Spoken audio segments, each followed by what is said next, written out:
Pendant ce webinaire, on va avoir un webinaire naturellement consacré à la démat des factures clients.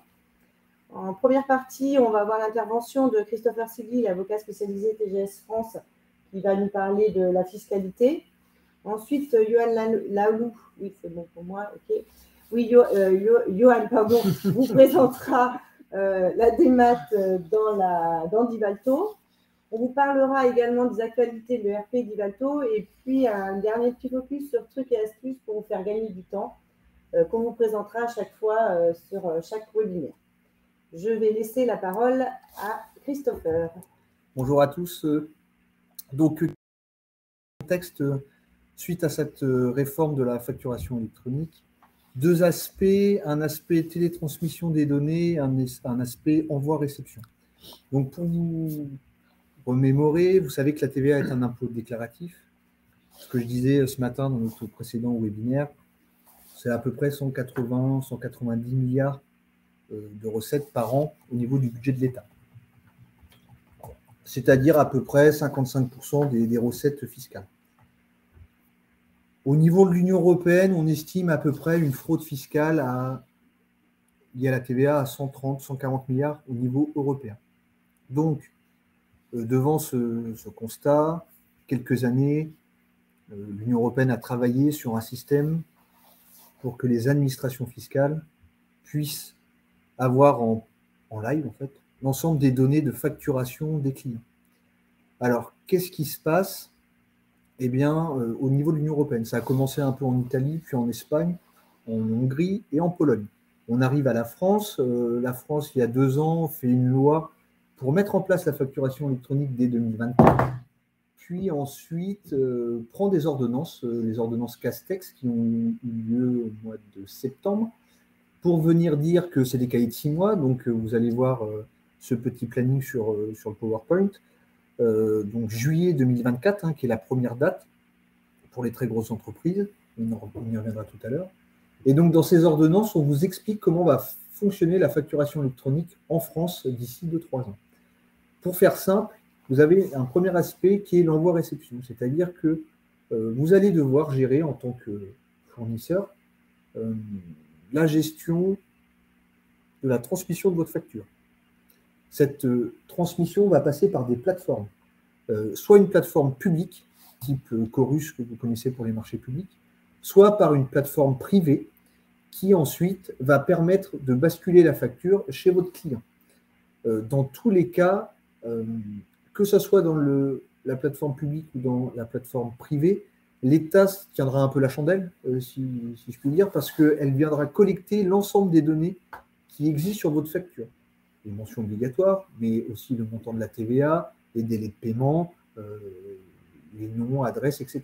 Donc, on va avoir l'administration fiscale qui va pouvoir ponctionner sur ces plateformes l'ensemble des données de facturation de toutes les entreprises de France selon un calendrier bien établi, puisque à compter du 1er juillet 2024, toutes les grandes entreprises vont devoir être capables d'envoyer leurs factures électroniques. Pour les ETI, c'est 1er janvier 2025 et pour les PME et petites entreprises, 1er janvier 2026. Mais dès 2024, toutes les entreprises de France vont devoir être en capacité de réceptionner les factures électroniques.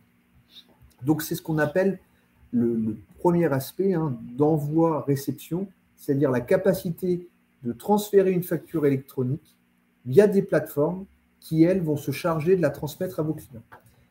Pour l'instant, le champ d'application concerne toutes les opérations, ce qu'on appelle en B2B en France, c'est-à-dire entre 2 entreprises franco-françaises. Ça, c'est le premier champ d'application des ordonnances Castex. Donc, c'est quand même un gros chantier, puisque jusqu'à présent, il y a encore beaucoup de factures qui sont envoyées en mode papier. Certaines sont envoyées un peu comme ça par mail, mais sans, je dirais, sécurité, sans système anti-falsification. Certains connaissent peut-être ça avec les logiciels de caisse sécurisés qui ont eu lieu il y a quelques années. Et donc, on est un peu sur le même système. Deuxième aspect, pour tous ceux qui font des ventes intracommunautaires ou des ventes à l'exportation, donc intracommunautaires au sein de l'Union européenne, on peut réinclure le Royaume-Uni même s'il est sorti, et puis exportation pour tous les autres pays tiers, Chine, Afrique, Australie, États-Unis, etc. Eh bien, toutes ces opérations qui ne se passent pas forcément en France, puisque vous expédiez le bien, vous faites une prestation à l'extérieur, vous n'aurez pas ce système de envoi-réception. Par contre, vous aurez un système hebdomadaire dans lequel vous allez transférer, encore une fois, à l'administration fiscale via ces plateformes, l'ensemble des données de paiement et de facturation liées à ces opérations. Donc, ça concerne quoi? Ça concerne, comme je vous le disais, les livraisons intracommunautaires, les exportations et tout ce qui est B2C, c'est-à-dire vente à des particuliers. Parce que vous savez que les ventes à des particuliers ne mettent pas, enfin, n'entraînent pas toujours de facture. Ce que veut l'État, c'est d'avoir au moins la connaissance de l'ensemble des données. Ce qui veut dire, pour résumer la réglementation en vigueur aujourd'hui, c'est que toute entreprise assujettie à la TVA devra transmettre ses factures électroniques à d'autres entreprises TVA. Toutes ces données seront transférées à l'administration fiscale via la plateforme privée ou via la plateforme publique, peu importe. En tout cas, l'État connaîtra l'ensemble de ces données, pourra elle-même établir des prédéclarations de TVA pour pouvoir contrôler ce que vous allez déclarer chaque mois. Et puis, le deuxième aspect, c'est pour tout ce qui est vente à l'international ou vente en B2C, eh bien là, c'est une transmission simplement des données. Il n'y a pas de problématique liée à la facture électronique, c'est vraiment une transmission de données, ce qu'on appelle le e-reporting, où chaque semaine, pour l'instant c'est écrit hebdomadaire, vous allez devoir envoyer toutes ces données à l'État. Donc vous avez bien compris, hein, ça va être un gros Big Brother au niveau de ces plateformes qui vont générer un niveau d'information relativement important. Et vous savez peut-être, certains l'ont peut-être déjà fait, c'est assez facile de décaler de la TVA puisque c'est du déclaratif. Donc si vous voulez mettre un peu moins de collecté et un peu plus de déductible et régularisé 2-3 mois après, c'est pas bien, mais ça se fait. L'administration, là, aujourd'hui, d'ici 2-3 ans, elle aura la capacité de détecter tout de suite la problématique en disant c'est marrant, mais vous avez déclaré 100 de TVA, alors que moi, j'en ai que 80, 70, donc je ne vous rembourse pas ou je vous rembourse que ce que j'ai de mon côté. Donc on va avoir vraiment un ciblage très précis en matière de TVA lié à la facturation électronique. Vous verrez dans les slides, je vous ai résumé là, les 3 slides que j'ai fait sur le sujet. Les sanctions aujourd'hui sont très petites pour l'instant. Ça, c'est notamment du fait des lobbying des entreprises.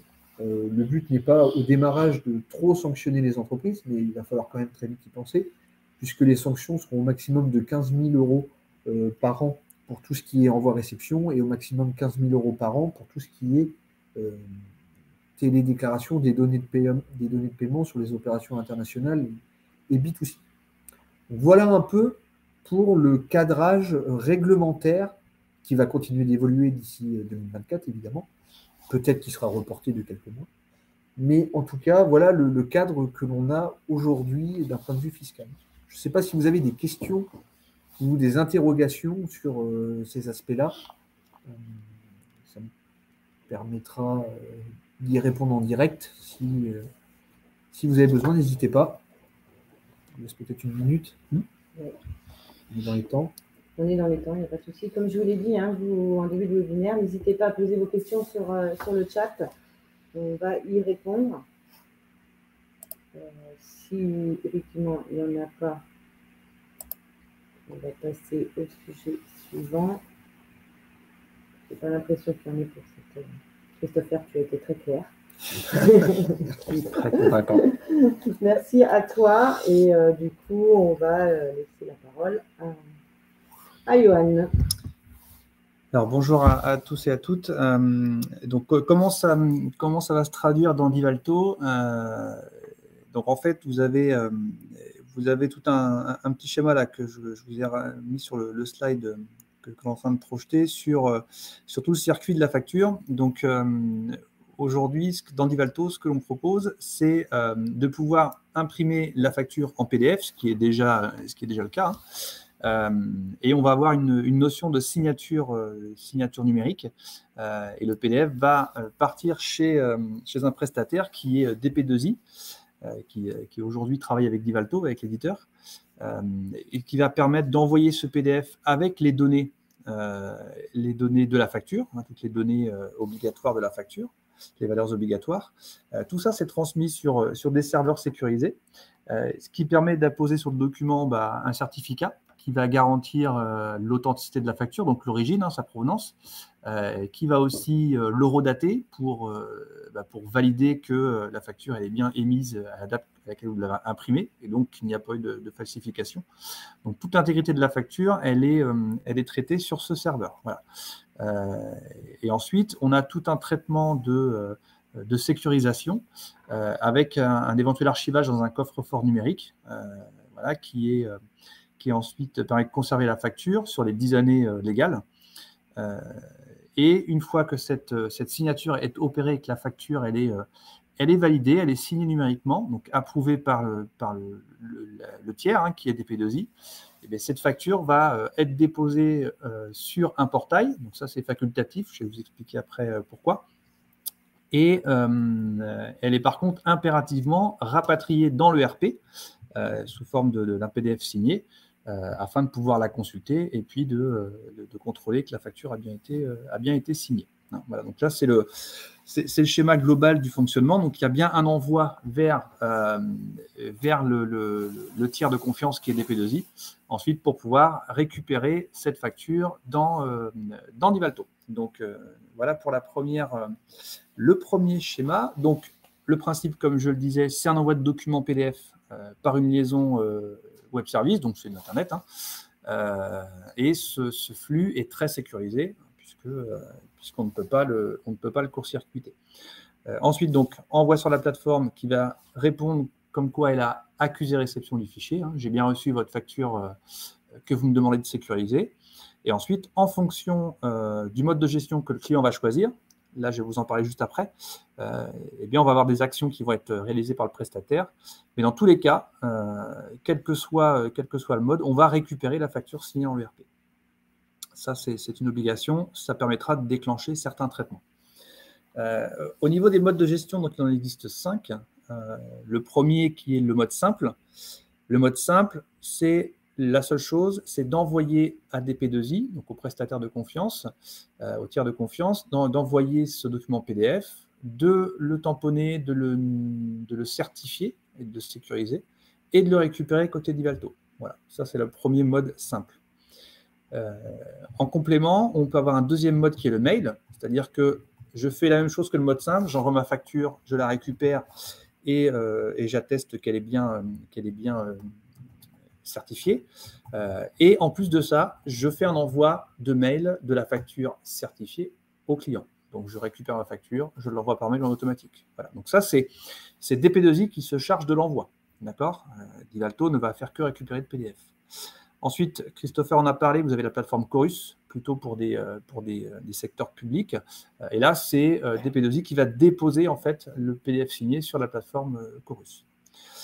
L'espace client, c'est le même principe, mais plutôt pour du privé. Donc là, on va pouvoir, toujours le même principe, envoyer la facture au format PDF pour la faire numériser, la récupérer dans Divalto et faire une dépose sur un extranet finalement, sécurisé lui aussi. Le client aura des codes pour y accéder et il pourra télécharger, consulter, réimprimer ses factures à volonté sur un espace web finalement. Je vous montrerai en fin d'explication, j'ai une petite diapo là-dessus.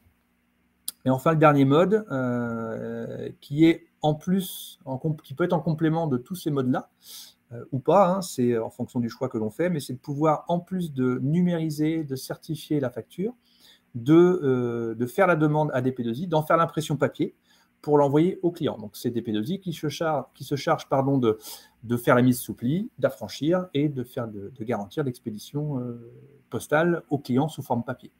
Bien entendu, ce dernier mode est tenté à disparaître, puisque le but, c'est de supprimer le papier définitivement. Donc ça, c'est des choses que DP2I peut encore faire pour assurer une transition un peu plus douce sur la facture électronique, quoi. Voilà donc les 5 modes qui sont prévus. Pour compléter un petit peu sur le papier à disparition, il faut savoir qu'on a fait, nous, l'expérience chez TGS. On a supprimé totalement l'affranchissement. On a fait un gain de, je crois, pour nos 1500 clients, de quasiment 300 000 € sur une année d'affranchissement, donc ce qui est énorme, et ce qui libère quand même du temps aussi administratif, du coût administratif, du coût d'affranchissement. Enfin, voilà, ce sont des des opérations en plus qui n'ont pas forcément de la valeur ajoutée. Donc, il y a vraiment du gain à se passer de cette dernière étape, mais elle existe encore si vous voulez faire une transition plus douce. Un prérequis quand même pour passer à la dématérialisation, c'est de pouvoir être dans une version 10 de Divalto. Donc aujourd'hui, c'est une 10.5 et même une 10.7, puisque on a rédigé le PowerPoint pour vous présenter. La 17 est sortie entre-temps. Et voilà, on est plutôt sur les dernières versions. Mais si vous êtes en version 7 de Divalto encore aujourd'hui, vous n'avez pas cette fonctionnalité de dématérialisation.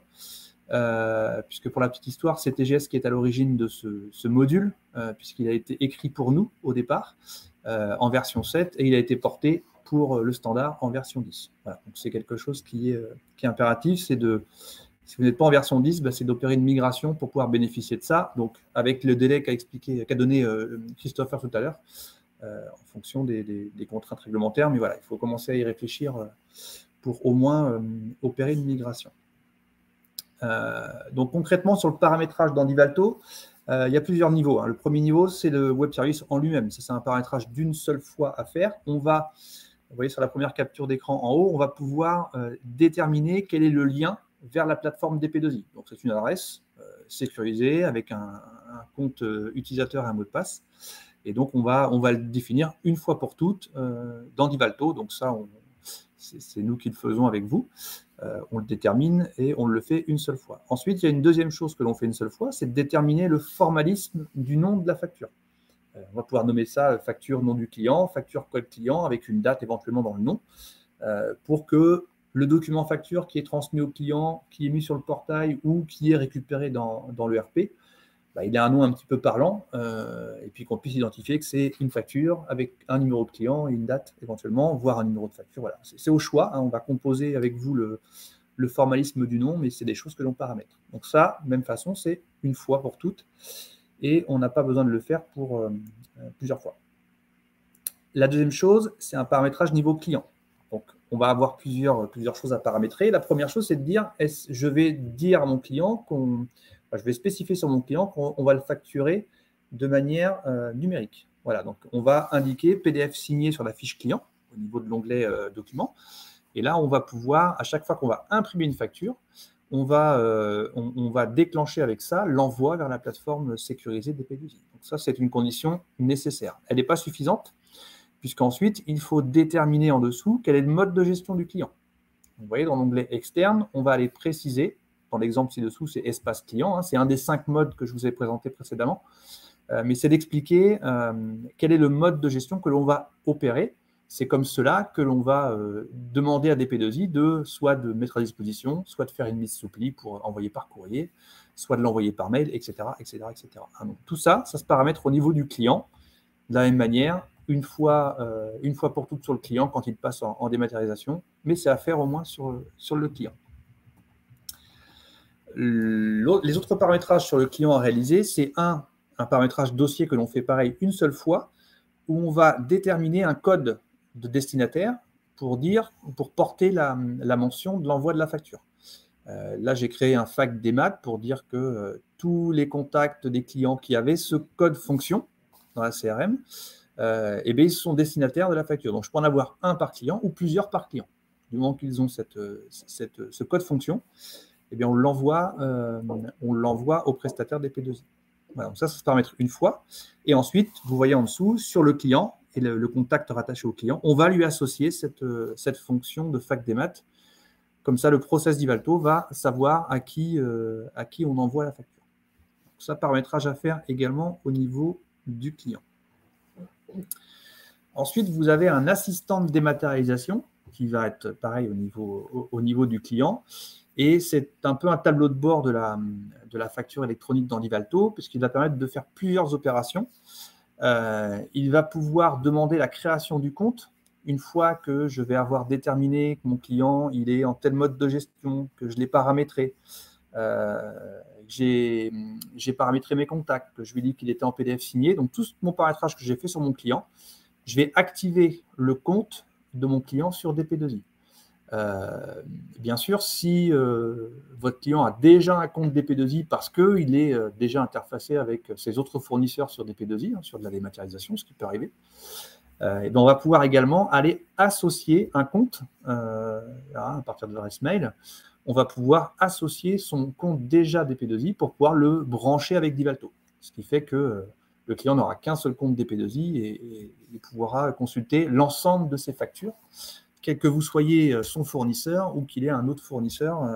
Là, il n'y a pas de souci. On va pouvoir raccrocher ce compte-là. Ensuite, je vais pouvoir aussi constater mon état de dématérialisation, c'est-à-dire, pour mon client, savoir en quel mode d'impression il est. Est-ce qu'il est en support papier? Est-ce qu'il est en PDF? Est-ce que mon mode de gestion, c'est de l'espace client? Est-ce que c'est du papier? Est-ce que c'est de l'extranet, etc., etc. Et puis, de vérifier l'état de mon compte. Est-ce qu'il est créé? Est-ce que mon compte est fonctionnel? Est-ce qu'il est attribué? Est-ce qu'il est fonctionnel? Donc, mon tableau de bord me permet de le voir avec le petit feu qu'il y a sur la gauche. Donc ça, voilà, c'est pour tout l'état de création du compte. Et cet assistant de dématérialisation, cette console, finalement, elle sert aussi à renvoyer les factures. Puisque, comme dans tout process informatique, on a toute une trace de suivi des envois, puisque pour une raison technique, fonctionnelle, on peut avoir un envoi qui ne s'est pas fait. J'ai une coupure de réseau Internet, mais je ne peux pas envoyer ma facture, le web service ne répondra pas. Le portail Chorus, le portail DP2I est en maintenance, il ne répondra pas, donc je ne peux pas acquitter de l'impression de la facture. Vous avez une mise à jour Divalto, le process ne se fait pas. Enfin voilà, il y a plein de raisons qui font que la facture peut ne pas être envoyée par le web service. Et donc là, ça permet de mesurer l'ensemble des éléments qui n'ont pas été transmis. Et par le simple bouton que vous avez en haut, c'est remettre la facture. Voilà, vous pouvez repousser le flux de facturation qui aurait dû être réalisé et validé lors de l'impression de la facture. Donc voilà, cet assistant, il permet de faire tout ça et d'avoir un état des lieux précis de vos différents clients pour voir s'ils sont bien référencés sur le portail, si ça fonctionne bien, si la liaison est correcte et si vous avez des factures à réémettre. Voilà, donc ça, c'est un outil de pilotage qui va servir également à administrer vos clients. Alors ensuite, concrètement, sur la facture, vous avez une notion qui est arrivée avec la version 10 de Divalto, qui est une notion de brouillon. Alors pour ceux qui sont déjà équipés de la liste, c'est des choses qui ne sont pas nouvelles. Mais il faut savoir que cette notion de brouillon, elle sert également sur la dématérialisation, puisque tant que votre impression de facture sera en mode brouillon, aucun envoi ne sera fait à DP2I en dématérialisation, puisque ça permet de modifier la facture, que ce soit sur une adresse, sur des textes complémentaires, sur des articles que vous voulez rajouter, modifier des frais de port, des choses comme ça. Et tant qu'on est en brouillon, on peut modifier la facture. Donc là, ça permet de sécuriser l'envoi, sachant que dès que le brouillon est décoché, la facture, si elle est imprimée, elle ne sera plus modifiable. Et ça, c'est le cas déjà, même si vous n'êtes pas en dématérialisation, ça vous avez déjà le cas aujourd'hui. Ce qui peut représenter une contrainte, mais aujourd'hui, c'est le cadre légal qui veut ça. Une facture imprimée ne doit pas être modifiée. Donc, même si c'est pénalisant, vous vous trompez d'adresse dans la facture, il n'y a pas de mécanisme dans Divalto qui permet de déverrouiller cette facture. Il faut bien évidemment passer un avoir et refaire la facture. Encore une fois, ce n'est pas très souple, mais c'est le légal qui impose ça. Donc, le mode brouillon, lui, il est par défaut déclenché dans le dossier, donc défini dans le dossier. Donc, par défaut, toutes vos factures seront en mode brouillon. C'est une option, si vous souhaitez désactiver par défaut, avec le risque que ça comporte. C'est que si vous n'avez pas de brouillon, vous décochez systématiquement et vous envoyez vos factures sans aucune vérification. Donc, vigilance sur ce paramètre, on conseille fortement de le laisser activer pour au moins vérifier. Donc, comme je disais, une fois que le brouillon est décoché, on envoie la facture. Ce qui veut dire qu'on travaille sur un exemplaire final qui est envoyé, et une fois que l'exemplaire est envoyé et réceptionné, et donc qu'on a reçu l'acquittement, la facture n'est plus modifiable du tout. Donc là, c'est le même principe qu'aujourd'hui, sauf que là, on a une notion de signature numérique. Alors, donc le brouillon est très important, il faut vraiment y penser, et c'est une notion qui est encore une fois nouvelle avec les VLIS. Ce que l'on peut faire également, vous avez une notion de pièce jointe que vous connaissez déjà dans l'ERP, mais on va pouvoir associer à notre envoi de facture des pièces jointes. Par exemple, vous avez des conditions générales de vente, vous avez un extrait d'un contrat ou que vous joignez systématiquement aux factures ou des mentions légales, voilà, ou autres. en fonction de vos activités, mais vous joignez forcément des choses en recto de la facture. Donc là, on va pouvoir, en cochant dans les pièces jointes l'option « Joindre numériquement », on va pouvoir y associer des documents et on va fusionner en PDF ces documents. Alors, il faut que ce soit du PDF, bien sûr. On va fusionner tout ça avec la facture et transmettre un document unique qui va être de la même manière certifié. Puisque de la même manière que je certifie les montants et mes mentions légales que j'ai sur ma facture, mes pièces jointes que j'ai transmises avec ma facture, elles doivent être également inaltérables. Si c'est des éléments contractuels ou de conditions générales de vente, bien sûr, il ne faut pas qu'elles soient modifiées par rapport à l'envoi original. C'est la même chose que ça fait partie intégrante de la facture et de la signature numérique. Donc voilà, donc on a la possibilité de cocher ces différentes options et automatiquement, sans que vous ayez aucune opération à cocher, les pièces jointes seront systématiquement transmises. Donc c'est bien une fusion de documents. Concrètement, quand la facture est signée, vous avez un petit symbole qui apparaît en haut à gauche, qui est un petit crayon, qui va vous indiquer que vous avez la présence dans vos documents joints d'une facture signée. Ça veut dire quoi? Ça veut dire que quand vous avez imprimé votre facture, elle part automatiquement lors de l'impression, pas à l'imprimante, mais elle part chez DP2I. Elle revient avec un acquittement de manière signée. Si elle revient avec le petit crayon, c'est qu'elle est signée, c'est validé, et vous avez la présence d'un document qui est nommé, comme on l'a paramétré au tout début, je vous ai montré comment on paramétrer ce nom de document, et bien ce document, il est nommé de cette façon-là et il est stocké dans la pièce jointe de Divalto. Ce qui fait que je peux très bien la consulter et vérifier que ma facture a été acquittée, signée, verrouillée et qu'elle n'est plus altérable du tout. Donc vous avez le petit crayon qui apparaît.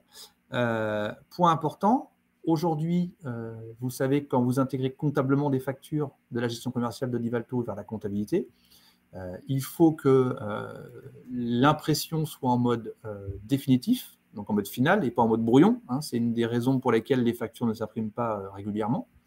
Donc ça, on le contrôle avec le livre de bord et la liste des factures intégrables.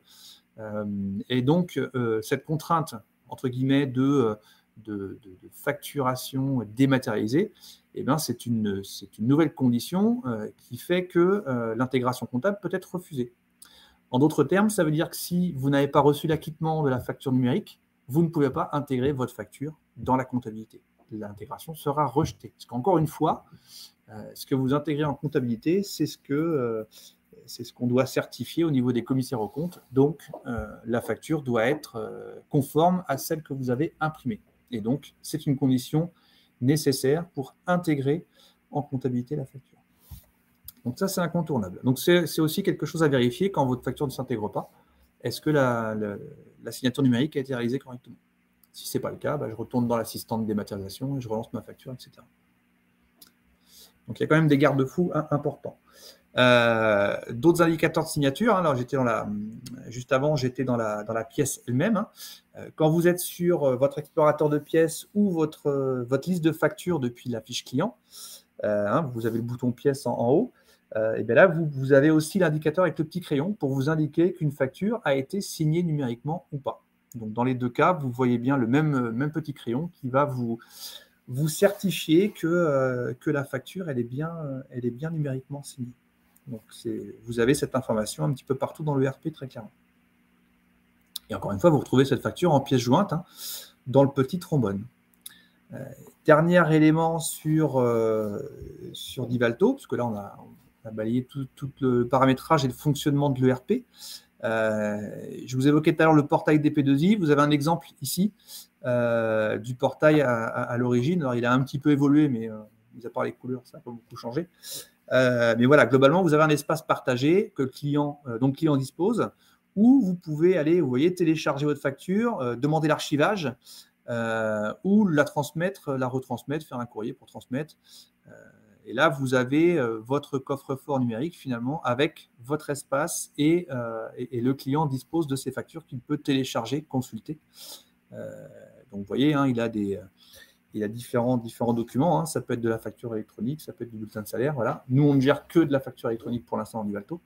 Mais sur le compte DP2I, il peut y avoir des factures de différentes sources et différents fournisseurs. Vous en êtes un pour votre client, donc vous pouvez utiliser cette notion-là. Sachant que vos documents sont historisés pendant 10 ans. Oui, c'est 10 ans de légal, donc voilà. Donc, ouais.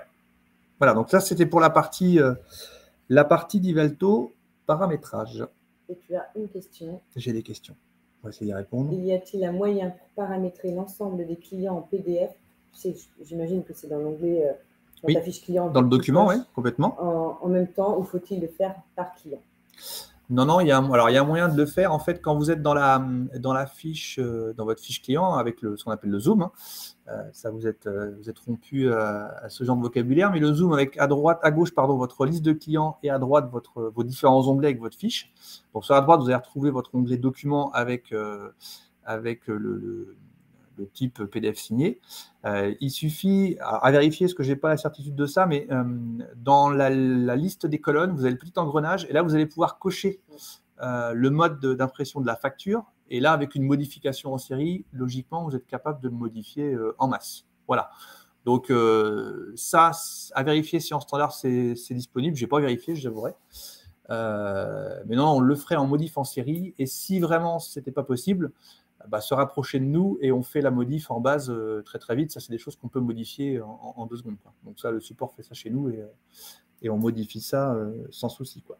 Et si vous avez peut-être après la plupart de vos clients, parce qu'ils ne sont pas tous forcément concernés, mais si normalement ils sont tous concernés, vous allez pouvoir les mettre par défaut pour vos nouveaux clients. Oui, complètement. Voilà, donc c'est comme ça qu'on peut procéder. C'est-à-dire que dans le dossier, on a un paramétrage par défaut pour dire, voilà, mes documents, par défaut, je les imprime en telle ou telle manière et je les crée de cette manière-là. Donc, ça fait partie des prestations de déploiement qu'on propose quand on met en place cette démat, en fait. Hein, c'est du paramétrage. Alors, tout est standard dans la dématérialisation, ce qui est plutôt confortable parce qu'on n'a pas de développement à produire. Donc, c'est quelque chose qui est vraiment confortable et ça permet de le déployer assez vite également. Mais ça fait partie des quelques ajustements standards, hein, les quelques paramètres qu'on vous a montrés.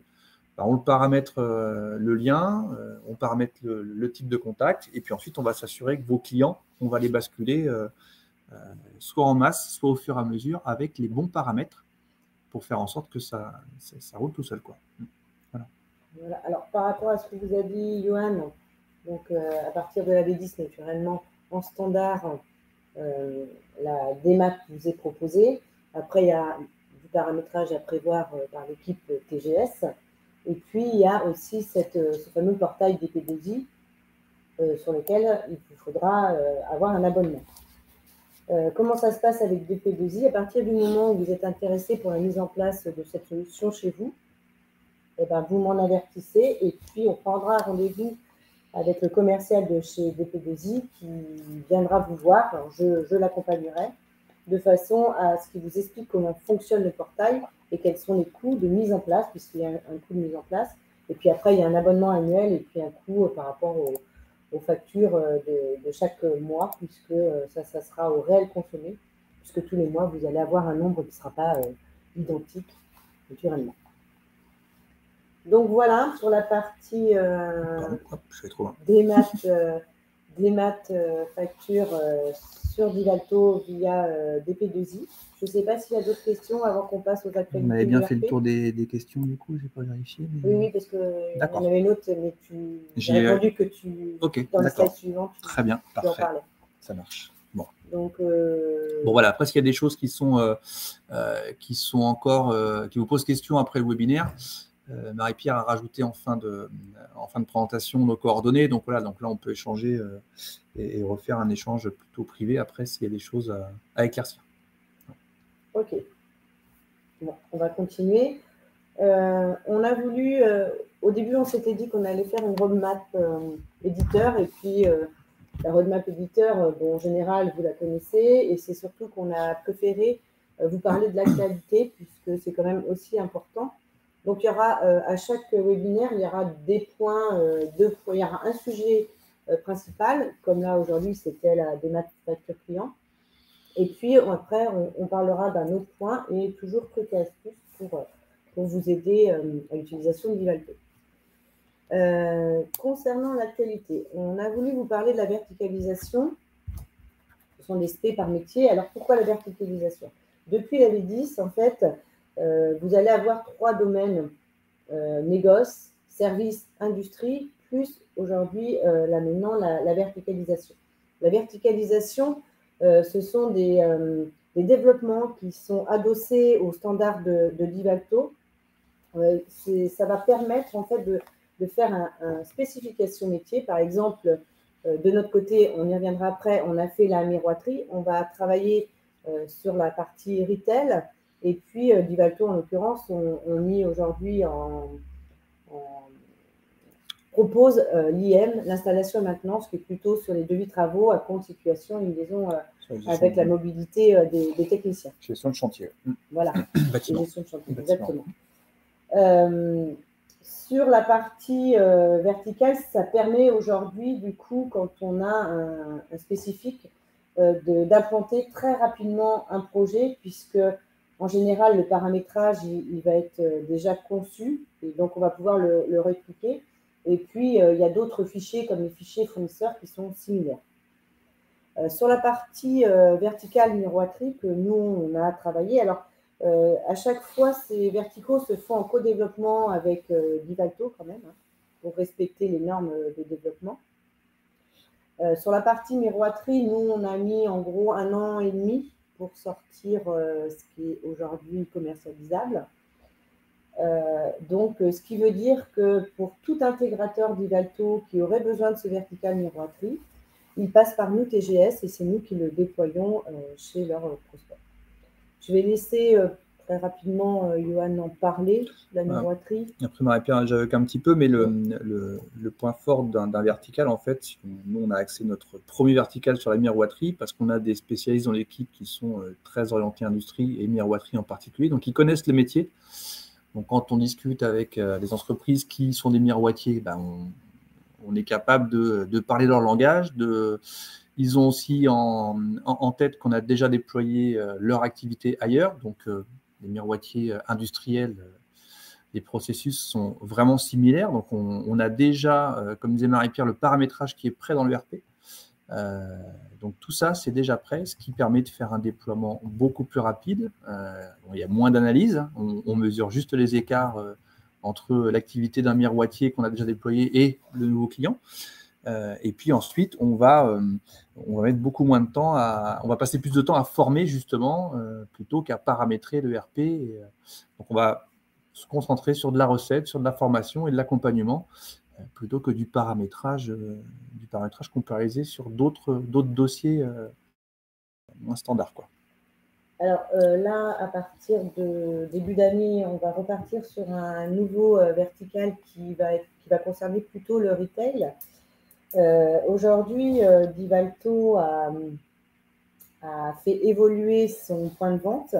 Et donc, pour tout ce qui est système d'encaissement, on partirait sur ce fameux Divalto point de vente qu'on adosserait à un logiciel qui s'appelle Générique Marketing des Ventes, qu'on intègre déjà depuis plusieurs années chez certains de nos clients et qui est interfacé par nous-mêmes sur Divalto. C'est quoi le marketing des ventes? Le marketing des ventes, c'est ce qui va être les opérations commerciales, la gestion de fidélité, et c'est surtout ce qui va permettre d'avoir une vision 360 de son client avec des canaux de vente qui peuvent être différents. C'est-à-dire qu'on va pouvoir avoir une vision 360 du client et envoyer de la fidélité ou des opérations commerciales à des canaux qui peuvent être l'encaissement, mais qui peuvent être également des sites marchands, qui peuvent être de la mobilité ou tout autre canal de vente que pourrait avoir un client. Donc voilà, donc notre deuxième vertical sera le retail, et puis on a quand même fait des verticaux sur la comptabilité. Exactement, donc on a travaillé un petit peu sur… alors on a travaillé surtout, alors on n'est pas en mode vertical, on est plutôt en mode édition avec Divalto, et ça rejoint ce que disait Marie-Pierre au tout début, c'est qu'aujourd'hui on a des développements chez nous qui sont dans le standard de l'ERP, donc certains que vous connaissez peut-être, comme les écritures de révision. Donc tout ça, c'est des choses que nous, on a réalisées et que l'on porte ensuite dans le standard. Donc on travaille vraiment en lien avec l'éditeur sur ces sujets-là. Juste pour compléter sur la partie retail, il faut savoir que la partie encaissement, retail, le point de vente de Divalto, a beaucoup évolué dans les dernières versions. puisqu'ils ont rajouté notamment les certifications NF 525 sur la sécurisation des flux, le fait de pouvoir travailler en mode déconnecté, le fait de pouvoir adresser des clients B2B. Voilà, donc ça, c'est des choses qui sont arrivées. Et donc, nous, le savoir-faire de vente, on va pouvoir le coupler. On l'a déjà fait avec Divalto, mais pas sur le point de vente. On va pouvoir le coupler pour avoir une solution encaissement, connecté, déconnecté, dans le RP, avec la puissance du sales marketing de Générix. Donc ça, c'est l'objectif qu'on se donne et qu'on a déjà réussi à réaliser chez chacun de nos clients, mais encore une fois, pas sur le point de vente. Mais voilà, c'est des choses qui sont plutôt sympas à venir, quoi. Voilà, donc ça, c'était le premier sujet. Le deuxième sujet, c'est le SaaS. Simplement pour dire qu'aujourd'hui, comme chez tous les éditeurs, la montée du SaaS en puissance, on l'a vu en 2021. Alors, aujourd'hui, la plupart d'entre vous, pour ceux qui sont connectés, vous êtes ce qu'on appelle en mode on-premise. C'est quoi le mode on-premise? C'est que vous avez acheté les licences et qui sont installées sur vos propres serveurs. Au contrario, le SaaS, en fait, vous êtes en location tous les mois des licences et tout est installé sur les serveurs de Divalto. En l'occurrence, c'est des serveurs qui sont hébergés chez IBM. Un serveur est hébergé sur Paris, et puis l'autre à Strasbourg. Donc en France, en cas de coupure, il y en a toujours deux pour sécurité. Divalto, est l'un des seuls éditeurs à conserver toujours ce mode on-premise. Il ne l'a pas suspendu. Certains éditeurs aujourd'hui préconisent à 100% le SaaS et ne font que du SaaS. Donc sachez quand même qu'il y a une montée de puissance sur ce mode-là. Et puis, même si Divalto a conservé l'on-premise, il y a quand même un changement de tarif. Il faut savoir qu'ils ont fait une réduction de 20% sur le coût des licences, mais ils ont fait, aujourd'hui, l'abonnement est environ à 16-18%, et là, ils le passent à 35%, l'abonnement éditeur, que c'est un abonnement que vous avez tous les ans. Donc voilà, sur cette partie-là, le SaaS, il y a quand même des gros avantages, c'est que c'est des sauvegardes intégrées. Naturellement, il y a des plans de reprise d'activité, et puis maintenant, s'assurer par l'équipe Divalto. Non, c'est très bien. Sur la partie finance, on voulait vous dire qu'avec la dernière version, alors c'est la 17. Oui, qui est sortie en novembre dernier. Voilà, qui vient de sortir. Il y a 3 semaines. Il y a un nouveau module qui est un module de recouvrement qui intègre un superviseur qui permet justement d'effectuer des actions de recouvrement pour un client ou pour tous les clients. Alors, pour un client, naturellement, le recouvrement, il va être effectué par rapport à des échéances. Mais il y aura toujours la possibilité d'exclure certaines factures, si toutefois il y a du litige sur ces factures-là. Donc, on pourra naturellement exclure ces factures. Vous allez pouvoir suivre tout le détail des différentes créances, accéder à la fiche client, et puis vous allez pouvoir interroger à tout moment les comptes comptables qui vont vous permettre de savoir si le client vous a réglé ou pas en temps et en heure ses factures. Je vais faire un petit focus sur les nouveaux widgets, puisque dans les nouveaux widgets, vous aurez également la possibilité d'avoir un widget qui justement vous permettra de suivre tous vos recouvrements, savoir l'historique de tout ce qui a été envoyé par mail à vos clients, de savoir s'ils ont réglé, s'ils doivent encore de l'argent, avec le nombre de factures qui sont en attente de règlement. Et vous avez également dans les nouveaux widgets, vous allez également avoir la balance AG qui est en association avec le recouvrement. Autre module que vous pourriez retrouver avec cette dernière version, c'est la fusion des modules comptabilité générale et règlement. Alors, quand on parle de fusion des modules, le module règlement ne disparaît pas, puisqu'aujourd'hui, il est utilisé, tout le module trésorerie est utilisé pour suivre les encaissements et décaissements des différents tiers. Simplement, c'est une fusion technique, c'est-à-dire que aujourd'hui, vous avez des transferts d'écriture entre les deux modules pour pouvoir gérer vos flux de trésorerie. Là, la seule chose, c'est que Divalto Règlement va s'appuyer sur les écritures comptables plutôt que sur des effets ou des exports de lettrage ou d'écriture. Donc, ça va donner un module finance qui est beaucoup plus réactif, beaucoup plus à jour, qui va limiter les transferts d'écriture et donc les risques de déphasage que l'on peut connaître parfois entre les modules, hein, puisque quand on a des choses séparées, il y a forcément des risques de désynchro. Et là, avec cette fusion, ça permet de limiter très fortement ce domaine-là. Donc on travaille vraiment à partir des écritures comptables. Mais encore une fois, le module règlement ne disparaît pas. C'est vraiment la mécanique qui est simplifiée. Et pour terminer sur cette partie-là, on a dans nos équipes donc les consultants finance qui ont participé à la recette de ce module. Donc on est au fait de ces nouveautés, donc on est en mesure de bien maîtriser cette partie-là, puisqu'encore une fois, nous, on a participé un petit peu à la sortie de cette version en lien fort avec l'éditeur, comme on le fait régulièrement. Voilà, et puis je vous ai parlé des nouveaux widgets qui sont en standard du coup dans la nouvelle version de 17 de Divalto. Okay, on a quelques questions, mais on y répondra à la fin. Ça marche. Je vais te laisser parler de la production. Oui, sur la production, Divalto met l'accent sur son module affaires industriel. Pour certains d'entre vous, vous connaissez déjà peut-être le module affaires. Hein, l'objectif, c'est de centraliser vos documents de gestion, votre saisie des temps, toutes les données de production qui peuvent graviter dans l'ERP et de les raccrocher à un dossier commun, finalement, une affaire. Hein, ce serait comme un chantier. Et là, on a un module affaires qui est assez basique, qui fait déjà pas mal de choses. Et Divalto a accentué son développement sur les affaires industrielles, qui est une façon différente de piloter le chantier, mais c'est plutôt que de créer des documents de gestion et de les attacher à l'affaire, c'est l'affaire elle-même qui va déclencher les ordres de fabrication, déclencher les documents de gestion. On pilote vraiment à partir de ce tableau de bord d'affaires industrielles l'ensemble du chantier. Alors c'est vraiment pour des approches bâtiments industriels avec des projets assez conséquents. Donc voilà, tout le monde n'est pas éligible à son utilisation. Hein, il n'y a pas forcément d'intérêt tout le monde à utiliser ça. Ça peut être lourd et il n'y a pas besoin de complexifier votre activité. Mais sur les activités un peu plus qui nécessitent de gérer ce genre de contraintes, à savoir encore une fois des contraintes chantier, des appels d'offres, de la rédaction de devis avec plusieurs avenants, etc. Ouais, voilà, c'est des choses qui sont aujourd'hui dont Divalto met l'accent dessus. Et en plus, ce module affaires industrielles est fortement lié à la mobilité commerciale et technique de Divalto Weavy. Donc il y a des liens vraiment très très forts qui sont opérés.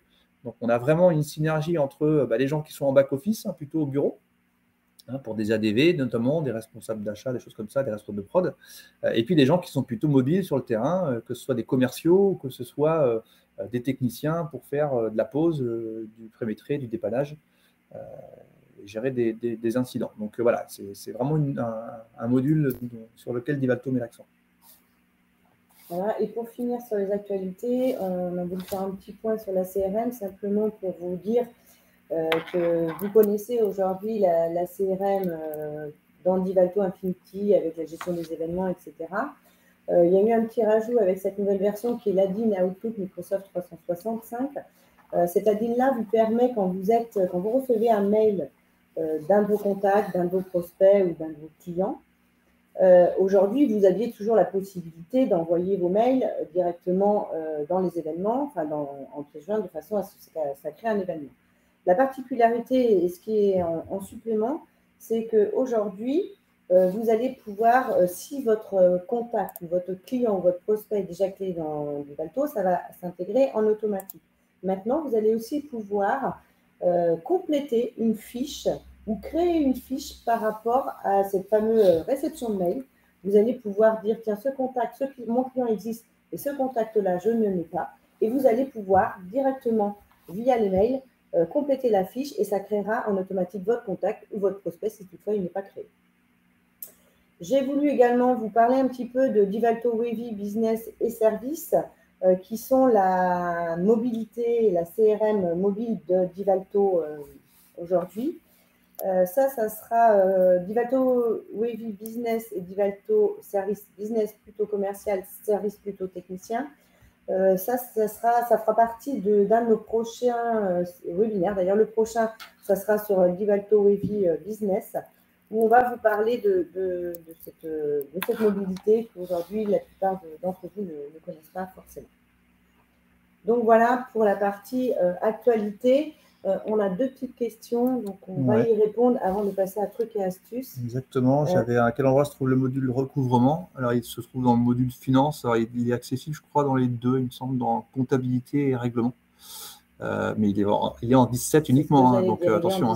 Donc, il faut pouvoir effectuer une migration en 17 pour pouvoir disposer de ce module règlement. Donc, lors de la migration que l'on propose et que l'éditeur propose, il y a toute une mécanique pour pouvoir remettre en phase les modules règlement et compta pour que ce soit opérationnel, quoi. Voilà. Et puis, on avait une autre question. Les adresses mail des clients pour l'envoi des factures sera à définir sur des paramétrages spécifiques ou est-ce prévu dans la version Divalto? C'est du standard, tout ça, hein. Toute la partie des maths, c'est du standard, hein. Il n'y a aucun développement spécifique. Non. Donc, on met à jour les adresses mail avec des imports export, avec des mises à jour soit client par client. Enfin, voilà, il n'y a aucun développeur qui intervient dans ce processus de dématérialisation. Concernant la TGS, nous, on interviendra, puisque en standard, vous l'avez dans Divalto, nous, on interviendra juste sur du paramétrage et un petit peu de formation. Donc, quelques jours de prestations à vous proposer. Mais au niveau développement, il n'y aura rien de… Alors, c'est vraiment, tout est standard. C'est ce qui assure un déploiement assez rapide, hein, mais de toute façon, c'est une contrainte légale. Donc nous, on n'a pas habilité à faire du standard là-dessus, à faire du spécifique, pardon. C'est vraiment très, très standard du fait du légal aussi, quoi. OK. Alors, je ne pense pas qu'on ait d'autres questions. Je n'ai pas vu, donc on va passer à trucs et astuces. On peut continuer. Donc, l'idée de vous présenter quelques trucs et astuces.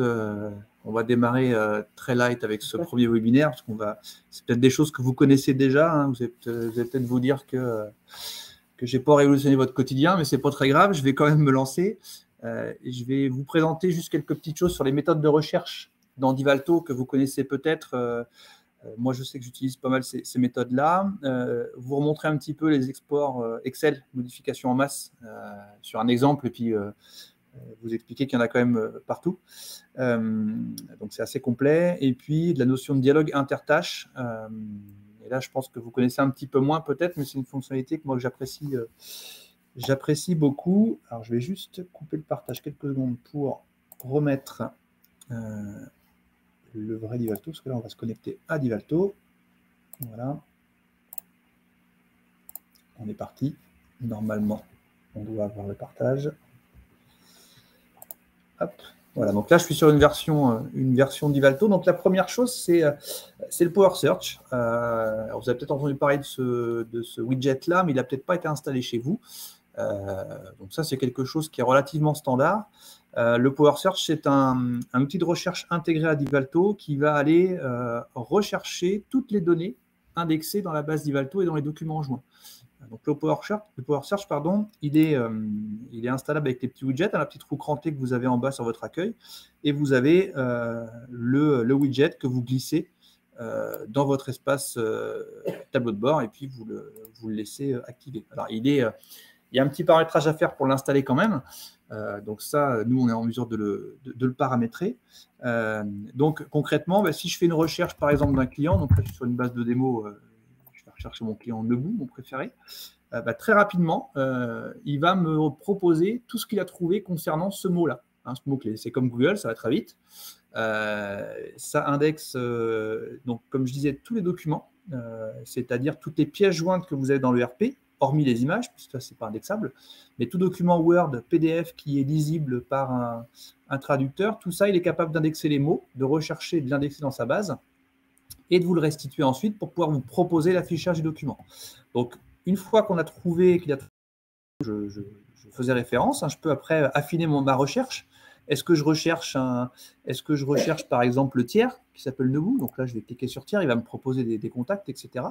Et puis, il va me proposer des choses que je trouve dans différents dossiers. Alors là, je suis administrateur de l'ERP, donc je vois que j'ai plein de dossiers qui me font référence, mais bien sûr, en fonction de mes droits dans l'ERP, je ne vais pas pouvoir accéder à tout. Et si je clique sur un contact, par exemple sur François Évrard, Et bien là, comme j'ai le droit d'accéder à mon dossier 998, qui est la démo, et bien il va m'ouvrir la fiche du contact que je vais pouvoir modifier en direct, quoi. Ma connexion n'est pas très violente, donc je suis un peu… Voilà, donc j'arrive directement dessus. Et là, je vais pouvoir arriver sur mon contact que je vais pouvoir ensuite modifier et aller qualifier et mettre à jour si je le souhaite. Hein, donc, la recherche, elle est assez simple. Il y a un mode expert qui est un peu plus complexe. Alors, je vous avoue qu'on s'en sert pas énormément. Déjà, la recherche simple, elle fait énormément de travail. Vous voyez, ça va très, très vite en recherche, en affichage, quoi.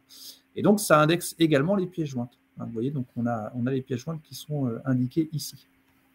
Alors, au niveau d'indexation, le fonctionnement est le suivant, c'est que vous avez un petit programme qui tourne en continu, qui va regarder si votre serveur est occupé ou pas, ce qui fait que si votre serveur est sollicité, il ne va pas indexer. Et dès que votre serveur d'Ivalto va réduire en puissance parce que vous êtes un peu moins actif sur l'ERP, et bien lui va se mettre à indexer justement pour ne pas perturber votre activité. Donc ça, il est capable intelligemment de faire la recherche quand vous ne sollicitez pas l'ERP, ce qui évite de vous ralentir dans votre activité. Donc ça, c'est la première chose. Vous avez ensuite sur les recherches classiques, hein, si je prends une fiche client par exemple, vous connaissez les caractères de recherche, hein, les fameux étoiles. Donc si je regarde par exemple, si je fais tout ce qui commence par NEB, bah, je vais récupérer mon client. C'est pour ça que je voulais faire. C'était le nom. Et commence par, et pour termine par, voilà. Étoile, je vais retrouver mon client debout. Alors ça fonctionne également avec des pourcents. Hein, étoile ou pourcent. Alors le caractère pourcent, il est un peu plus, il fonctionne mieux parce qu'il fait des recherches intégrées. C'est-à-dire que par exemple, si je recherche le mot match ou MAT qui est dans le client 11 là, ben, si je le fais avec des étoiles, ça ne va pas forcément marcher. Par contre, si je fais un truc de ce style-là, un contient, ben là je vais tomber dessus forcément. Donc moi, ce que je vous préconise, c'est que le pourcent, c'est quand même plus efficace en recherche, et ça, on n'utilise pas forcément. Donc ça, c'est des petites choses qui fonctionnent bien. En termes de recherche, ensuite, si je fais en saisie de commande, par exemple, quand je recherche un client, je vais pouvoir utiliser le tiret pour pouvoir aller rechercher différents éléments. Hein. Si par exemple, je fais une création de commande, ici, je peux faire un tiret NEB. Si je fais F8, il va me proposer une liste une liste très très courte, hein, la combo liste, pour aller m'afficher tous les clients qui commencent par NEB.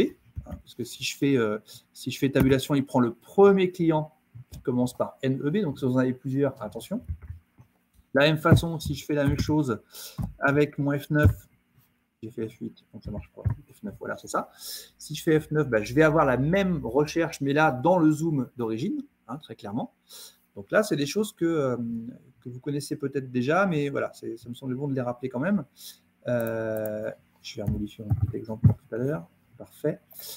Ensuite, si je vais un peu plus loin sur de la recherche, une autre fonctionnalité qu'on peut travailler, donc si je vais aller dans ma commande, je peux faire de la recherche par nom. Hein, j'ai par exemple des articles qui commencent par album. Donc j'ai plusieurs albums dans mon jeu d'essai.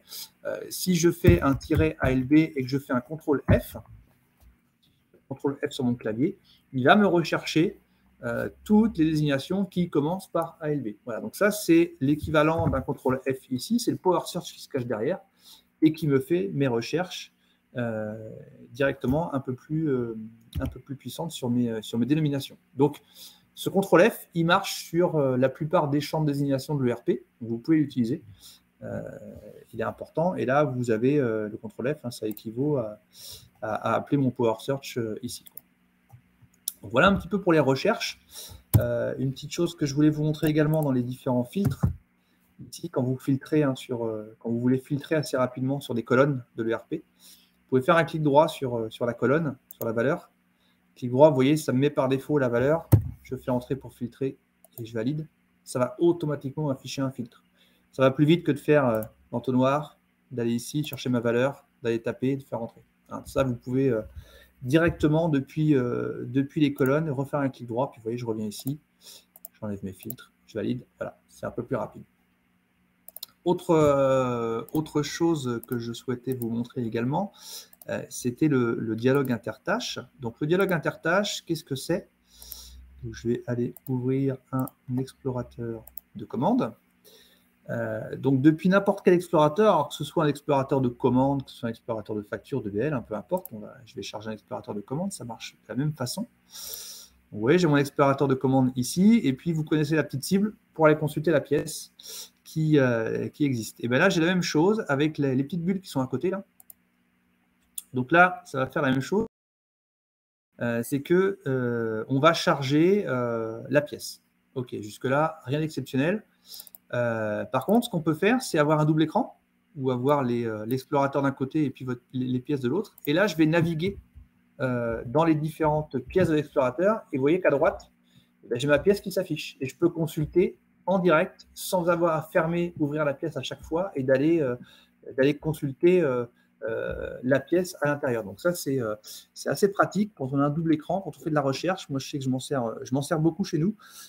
C'est assez pratique. Hein. Ça complète avec ce que vous avez dans le détail ici, mais au moins, vous avez une vision pièce que vous connaissez bien déjà, quoi. Et vous pouvez tout de suite aller contrôler certains éléments dans la pièce. Donc, c'est assez pratique. Donc ça, c'est le dialogue intertâche disponible uniquement dans l'explorateur de commandes, de pièces, aussi bien fournisseurs, clients, internes. Vous avez tout. Et puis la dernière chose, c'est l'export-import. Donc là, vous connaissez peut-être cette fonctionnalité-là. Hein. C'est que là, par exemple, je vais aller exporter mes clients. Donc là, je vais valider, mettre dans un fichier Excel vierge. Je vais spécifier que je vais exporter ma fiche client, mais je peux exporter d'autres valeurs de la fiche client, hein, des RIB, des contacts, des adresses, etc. Donc là, il va me ouvrir un fichier Excel en me faisant mon export client. Et puis mon fichier va s'ouvrir avec tous les clients que j'ai exportés. Chose qui est assez pratique ici. Alors, vous l'avez peut-être vécu lors de votre reprise de données quand on a intégré le RP chez vous, mais on peut modifier certaines données dans l'Excel. Alors, le fait d'Excel, hein, ça c'est pratique, c'est en masse, on peut le faire plusieurs fois avec des formules, etc. Et ici, si je vais modifier une valeur, je vais mettre par exemple le département, je vais rajouter en mot abrégé, je vais pouvoir l'enregistrer et puis aller rejouer mon import dans l'autre sens pour aller mettre à jour mes données. Hein, on parlait tout à l'heure, on avait une question sur comment je mets à jour mes adresses mail. Ben, je pourrais très bien les qualifier dans mon fichier Excel, les modifier, les mettre à jour ici parce que j'ai une base à côté, et puis les réinjecter en masse dans le RP. Donc, je vais faire une mise à jour de ma donnée. Je vais dire que je pars de mon fichier actuel. Voilà, je valide l'intégration.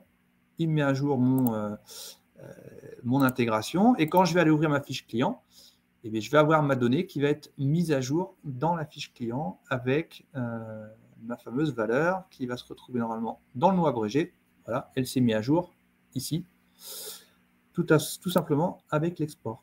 Donc voilà les petites premières astuces. Encore une fois, vous les connaissez peut-être déjà, mais il y a quand même des petites choses que l'on pourra vous montrer en complément sur les prochains webinaires. On essaiera de monter un petit peu crescendo dans les usages. Tout ça, c'est vraiment des usages de base qu'on vous a montré forcément en formation, mais voilà, vous avez peut-être oublié avec le temps, donc on peut avoir des petits rappels dans cette optique-là.